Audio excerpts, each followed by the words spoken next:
Welcome to Wire Guild. This tutorial is a ring and it's all about the stone. This is all about the stone that you're going to put in the ring. Sometimes when I make rings it's all about the setting. In this case it's all the fancy wire work and the curls, and the stone is like a side thing. This ring is all about the stone. It's what we're looking at. So you're going to need 6 lengths of approximately 6 inch 21 gauge square wire. I use dead soft, but you can use half hard if that's what you've got. I used an 18 by 13 millimeter oval stone. I show you how to do both the faceted stone and a cabochon. And I used 18 gauge half hard half round for doing the binding around the ring. So I've got my 6 lengths of wire, and as you can see they're just over 6 inches. Depending on the size of the ring, it makes a good man's ring, does this. Obviously if you're going to do a much larger ring you're going to need to have more wire. So let me just, there we go. That's a little 13 by 18 mil amethyst, and I don't think that shows up well enough actually. Let me just see what else I've got. The great thing about these is they are standard size, so you can buy little 13 by 18 mil cabs almost anywhere. This is a sewed light. I think that shows up a little bit better. The one that's in this ring is a lapis lazuli. You can see the bound shank nice and firm, but what you see mainly is the stone. There's not much in the way of fancy.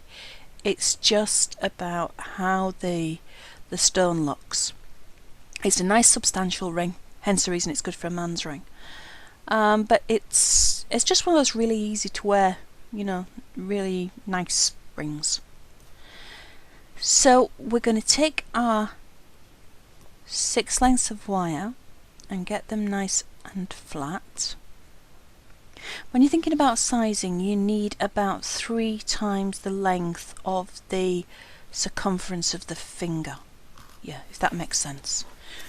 I've got a piece of paper here, and what I'm going to do is I'm going to use that to work out how much wire actually goes around the finger.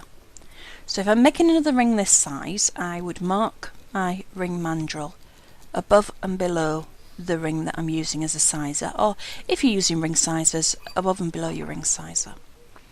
And then just this little piece of paper, and I'm going to go across the top line at the thickest point and wrap this all the way around.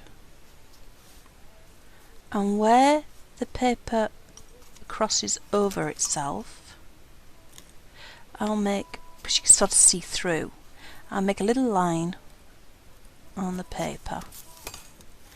And that's how much I need to create round the ring.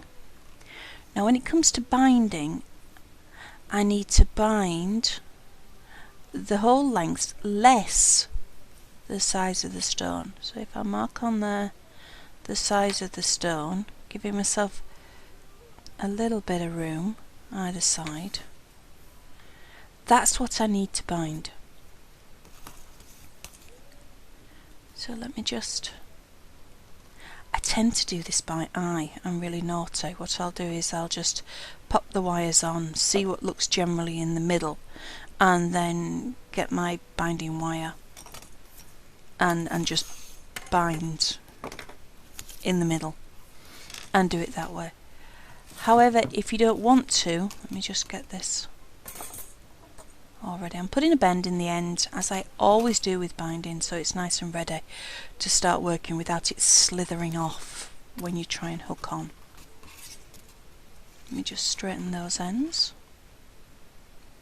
I flatten down with my fingers so that I've got almost like a flat sheet of wire instead of any little lumps and bumps. But if you find it easier to do this with masking tape to actually hold your wires in place, you know, feel free to do that.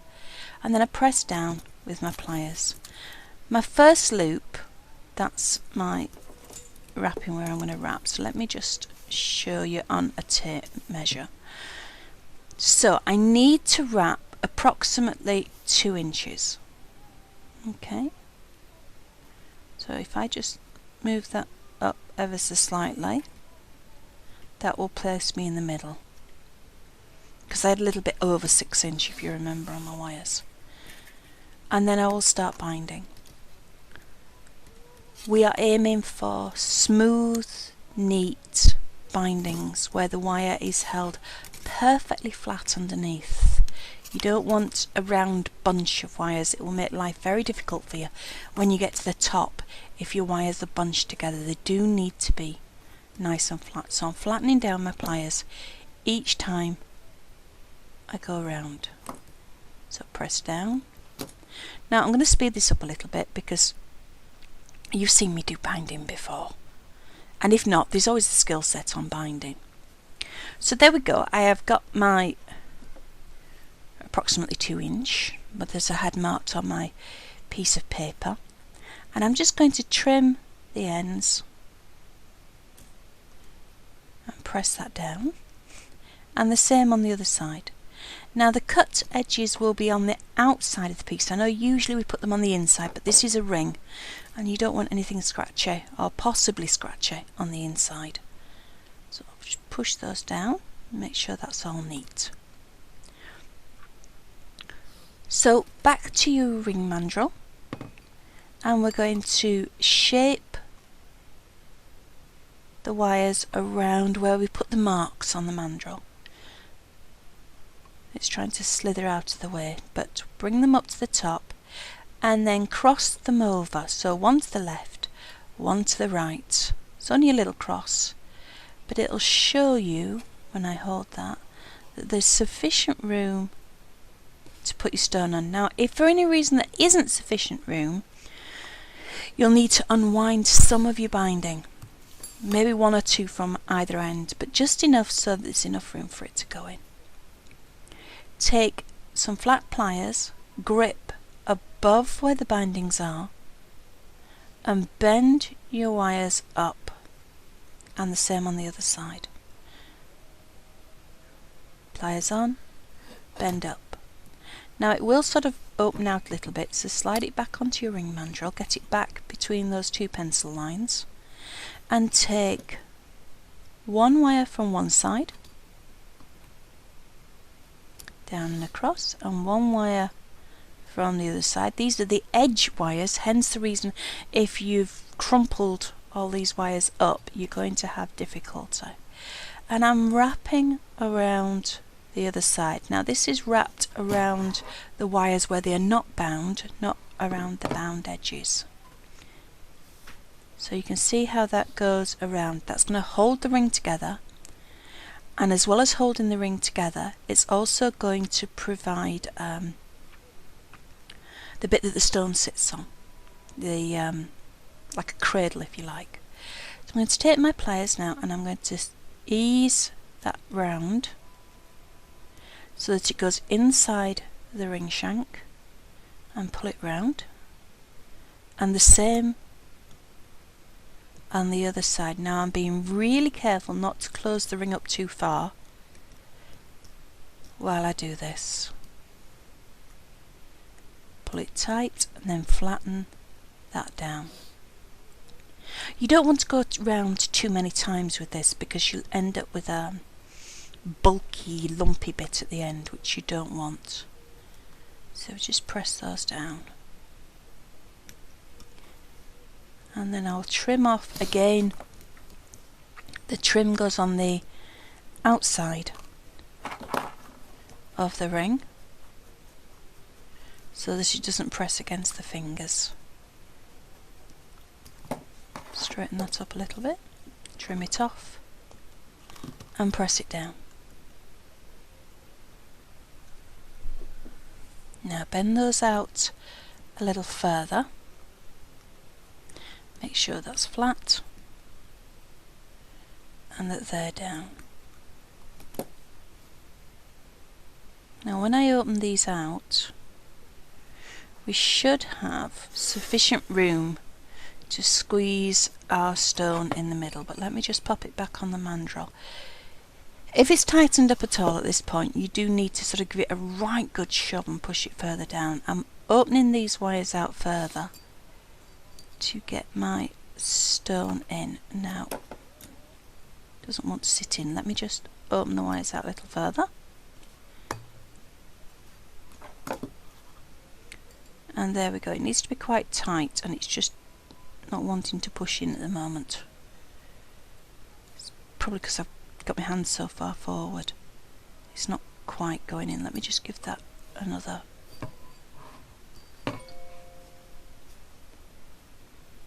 So this is a really versatile, and I'm going to show you now with a faceted stone. The faceted stone is sitting in there really nicely. You can just see the point of the stone coming through the bottom, but it cradles it quite well, and it fits in really nicely. If I was using the cabochon, but I'm going to show you the faceted stone first. So we're going to do that one. So that's the cab once it's in.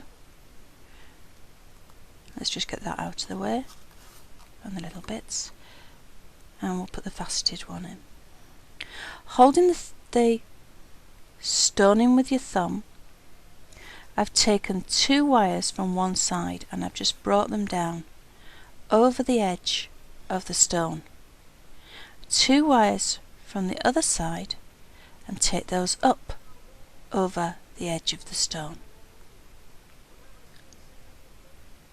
Wrapping the wires down. It's a little fiddly because the stone is trying to pop out all the time, but you can just about see there. Thumb back over the stone, 2 wires from this side up, catching the edge of the stone. Push it back into place, 2 wires from the top, bring it down, and it'll catch the edge of the stone. So although that's not tight, you can see how the stone is sitting in there and can't lift up anymore. So I'm now just holding that. I'm going to wrap these down, and then it's going to go in there and back up, pressing that down firmly the whole time. I'm holding the stone with my other hand, you see, and then this one goes on back through the ring shank.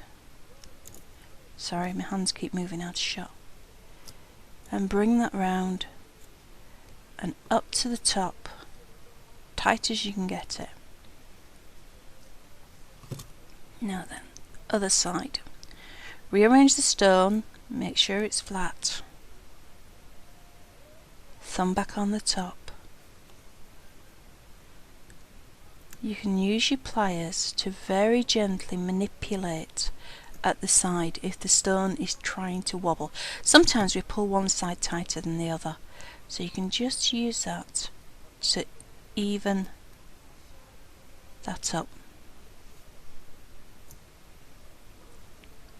Now we're going to wrap those wires around the same again on the other side, and making sure that it's as far down as I can possibly make it. Curl the wires through the ring shank,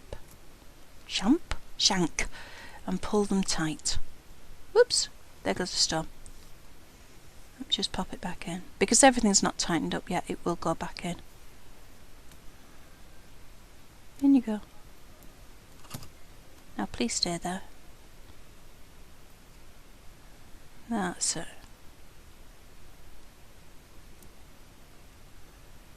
So pull those around tight,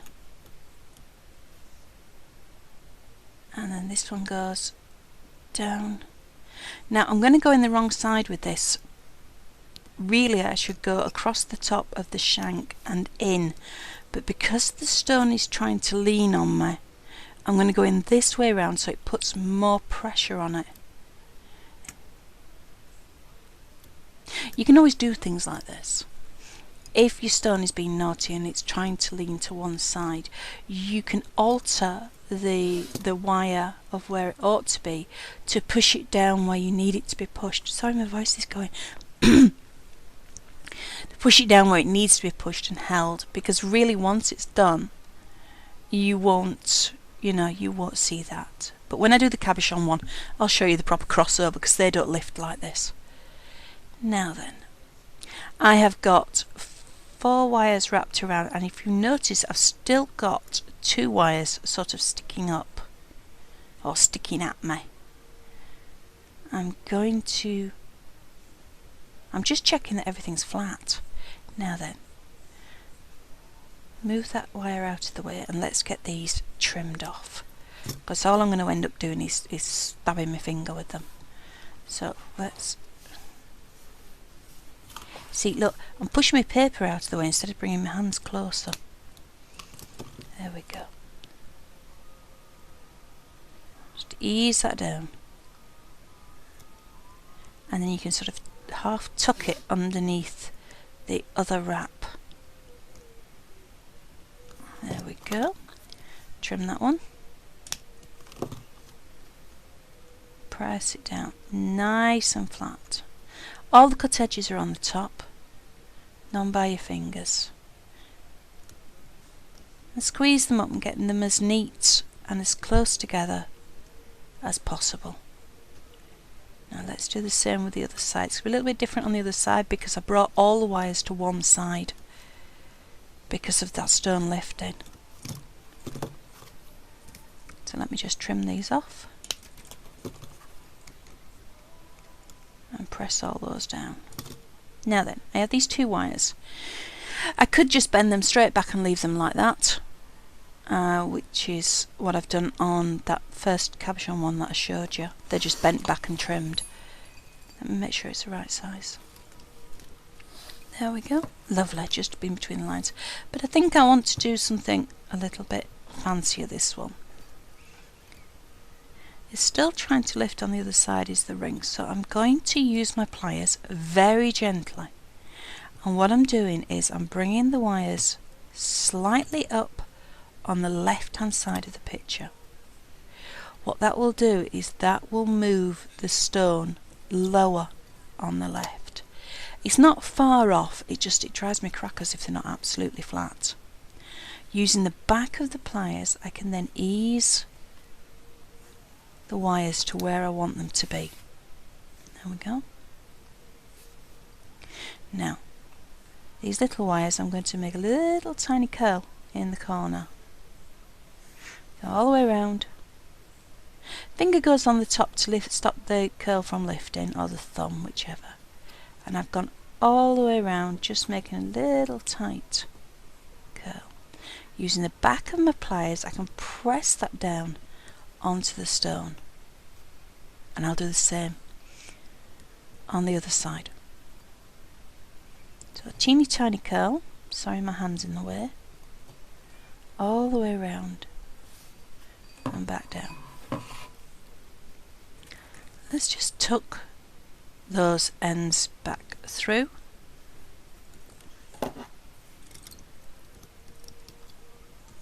Through the inside of the ring, bring it up to the top, trim it,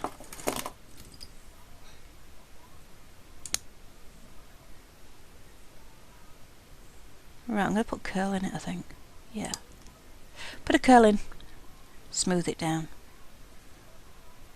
So it's going all the way around, so it's not going to go anywhere. I'm going to trim this end because it's a little bit longer. Actually, it might not be by the time I've passed it through. Let me just pass it through first.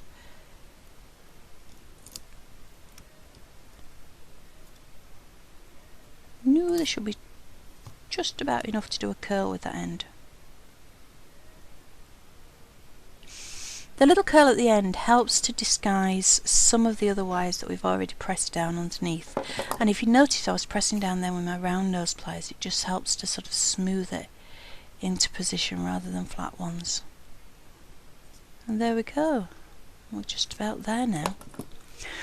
So you've got a faceted stone that's set in there. Whoops. And you can chuck it about and it's fine. Nice, strong, bound shank. But let's think about doing a cab next. So I've prepared another 6 wires. I have bound the middle. I'm going to shape it up around the mandrel. So the wires go all the way up to the top. I'm going to take one wire from one side, one wire from the other. This one's slightly smaller, which is why I'm not bothering to cross it over. One wire from the other side. There we go. Let's just give it a shove all the way around.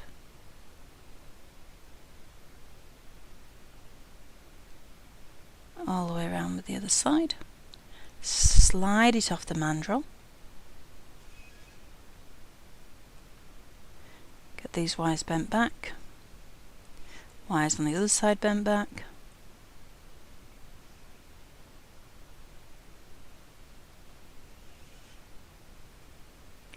Take the wire, pass it through the middle.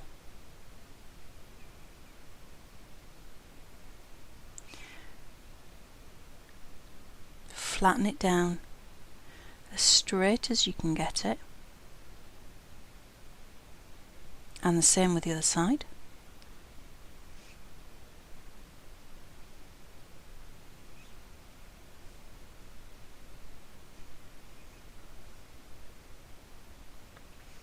Flatten them down.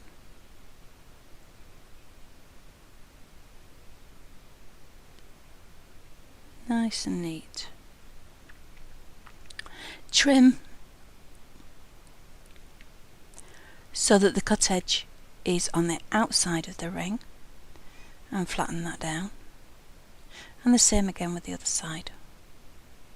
Now I know you've seen me do all this once with the other ring, but I thought I'd leave this bit in the film anyway, so you could just watch me make this framework again.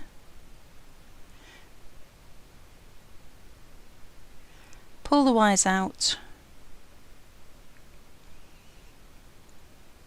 and then your stone should just sit straight in there like that. There we go. Hold the stone with your thumb so it's flat. Make sure everything fits. Make sure that your ring's still the right size. And then you can just tug those, and then your stone, as you can see, just goes, oops. You could put it in sideways if you wanted, if you had a larger stone, and then wrap over the top and bottom edge, but I like these little ones to go that way. Just making sure that's straight and out of the way.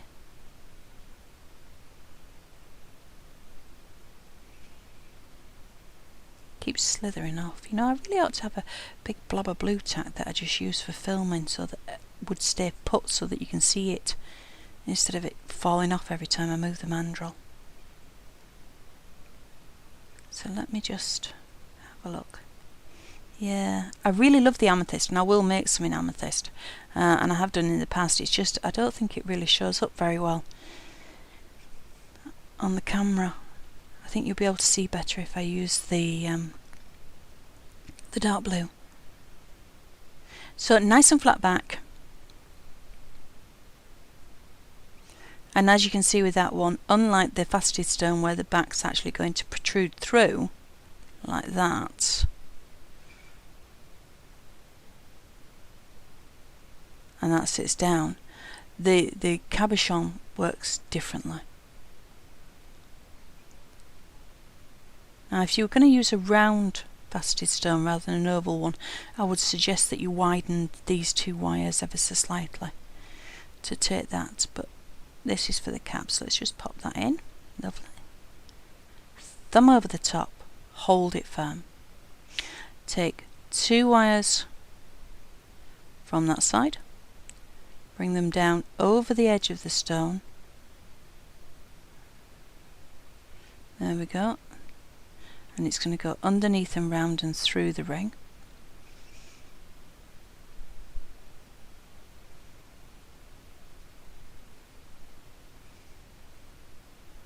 I'm going to pass those through.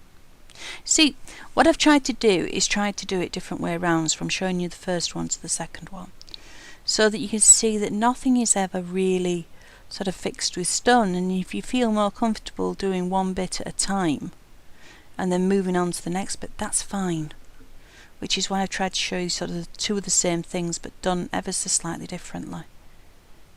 Let's just pull that tight.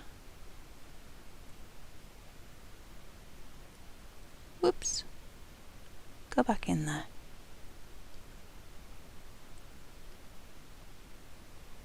There we are. And then this time I'm going to take 2 from the top and bring it down. Wrap it down and around and through the shank. Now I think you'll find at this point that the ring is reasonably stable and your stone's not going to fall out. So if you wanted to make this ring, say with 4 wires instead of 6, that is how you would do it. You'd have the 1 wire going across to the other side to form, the wires that make the base. Then your 2 wires would go over the top from one side and you'd still have 1 remaining, and that would be sufficient to keep the stone in place. But I'm still going to use my other wires, so I'm just tightening those up. Pull them over the top, make sure they're tight. Then use 2. Got the wrong 2, these 2. That's it. Over the top, and you sort of crisscross them to make like a cross, which is catching, if you like, the corners of the stone. Let's just trim those off so that they're out of my way.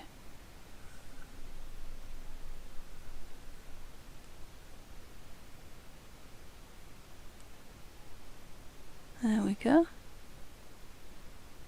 Those snips are getting useless, I'm going to have to buy some more. Press that down. I go through snips really regularly because I'm so hard on them. They only last me about 6 months and then I need a new pair. Let's slide that back in, through and around to the top. Make sure it's tight. 2 wires from the other side. Just making sure I've got the right 2, yeah. Yeah, I have. Let's get rid of those.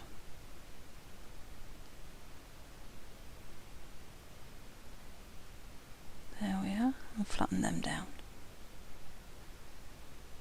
Now then, these 2 wires up over the top.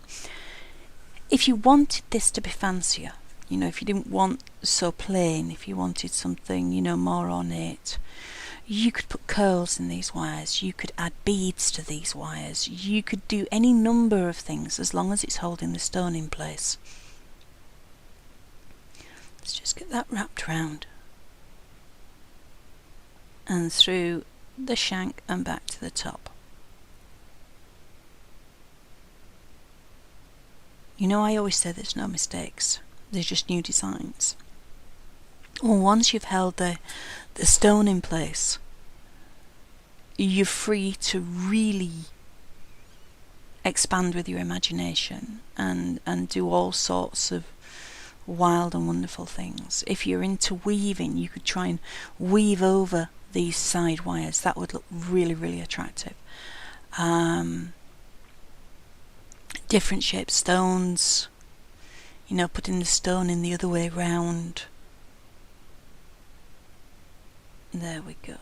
Now you see, we had none of the trouble that we had with the faceted stone of it not sitting straight, because of course it has this lovely flat back. Trim that and flatten it down. So maybe start off on the cabochon one and then later have a go at one with a faceted back. I'm just pulling these wires ever so slightly down at the edges so you see more of the stone. There we are. Now then, I've got my end wire here. What shall I do with that? Let's just have a little tiny curl right on the very edge. It's not actually going to cover the stone, it's more covering the area where we've wrapped around. There we go. Yeah, it just hides those the bindings from the other wires, just disguises them. So let's do the same with the other side.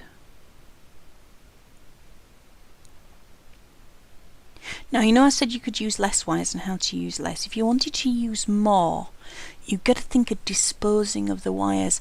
I think if you're going to make a much bigger ring and use a larger cabochon, I would suggest putting 2 wires across when you start, you know, instead of the single one. That would get rid of another wire there, but also give you a firmer sort of wire underneath. Let's just pop this through the shank. Through you go. Bring it to the top. Trim it off. And press that down. Press the curl down on top of it. Lovely, yeah. You can just see the curl there, can't you? It's rather shiny, so it's you tend to see the shine on the metal and not the metal itself. Let's just pull that one through.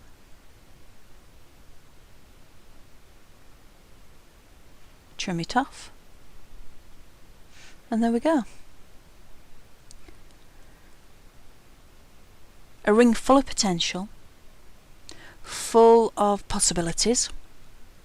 I can't wait to see the forum and see what you make with them. I always find it really, really exciting seeing what everybody's made. But a really lovely basic frame. Sliding my ring back on the mandrel to make sure that I haven't distorted it, although with that bound edges. If your wires aren't quite as smooth as you would like them to be around the edge, use the back of your pliers and just ease them down. It's a little bit like peeling a potato, you know, when you sort of go around and you pare down with it, but it just smooths the wires down onto the stone. So I've got a gemstone. It's a Mystic Topaz, in case anybody was wondering what it was. Is that one.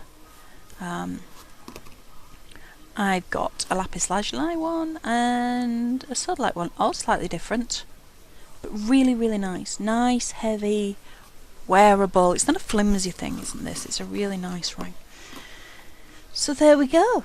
Can't wait to see what you make with them. I'm sure I'll love them. Thanks for watching. Happy wrapping.